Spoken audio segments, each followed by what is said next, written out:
It's Saturday evening.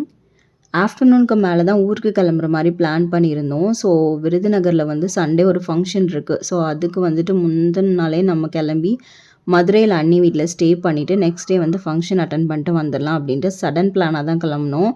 So போம்போதே சர்ப்ரைஸா தான் போயிருந்தோம். யார்கிட்டயுமே சொல்லல நாங்க வரோன்னு. ஸோ நைட்டெல்லாம் நல்லா ஆட்டம் போட்டுட்டு தூங்குறதுக்கே ரொம்ப நேரம் ஆயிடுச்சு. ஸோ நெக்ஸ்ட் டே வந்துட்டு அண்ணி வீட்ல வந்து நெறைய செடி வச்சிருந்தாங்க. அத பார்க்கறதுக்கே அவ்ளோ ரெஃப்ரெஷ்மெண்ட்டா இருந்தது. இந்த ரோஸ் கலர் எல்லாமே அவ்ளோ அழகா இருந்தது. ஸோ அன்னைக்கு பிரேக்ஃபாஸ்ட் வந்து வீட்ல வளர்ந்த வாழை மரத்துல இருந்து தான் இலை கட் பண்ணி வந்துட்டு அதில தான் சாப்பிட்டுருந்தோம். ஸோ அந்த ஃபீலே நல்லா இருந்தது. ஸோ சாப்பிட்டுட்டு தென் வந்துட்டு நாங்க ஃபங்ஷன் வீட்டுக்கு வந்து கிளம்பிட்டோம்.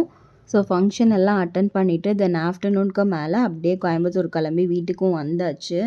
சாட்டர்டே, சண்டே வந்துட்டு எப்படி போச்சுன்னே தெரியல. கடகடன்னு சாட்டர்டேவும், சண்டேவும் ஓடிடுச்சு. ஸோ நெக்ஸ்ட்டு சாட்டர்டே, சண்டேக்காக வெயிட் பண்ணுவோம்.